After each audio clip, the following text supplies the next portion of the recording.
All right, welcome back. As promised, I have 3 demos coming up right now of the best daily vocal exercise, which is this guy, straw phonation in water.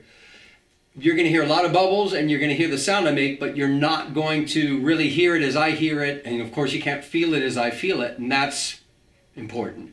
But what's even more important is for you to understand what I'm doing each time I do an exercise, and each demonstration is a different exercise. Okay, so exercises really come in 2 parts. There's an objective and there's a setup. Okay, the objective has 2 parts.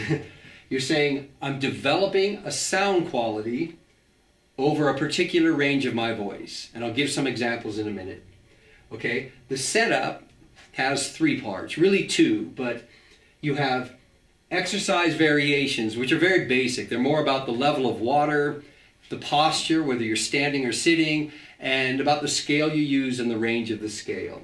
Okay? This second part is my model, or how I train, kind of has about 10 sound qualities, but I divide them into 2 groups, 5 that are variable and 5 that are fixed. The fixed sound qualities can be varied. They have multiple choices, but because I'm always training the core, right now, these tend to never waver. It's because they're right down the middle. I want them right down the middle. Whereas these 5, actually the variable sound qualities, are things that I'm trying to develop some skills with larynx height or onsets and some things like that. Okay? So here's a few examples of the objectives. The first 3 are the ones that I'm going to train on in these demos. And then there's some others. And notice how they can be very specific, they can be very broad, they can address range, they can address onset, breathiness, a particular part of a song you're trying to train, all of that, okay? So let's get to the demos.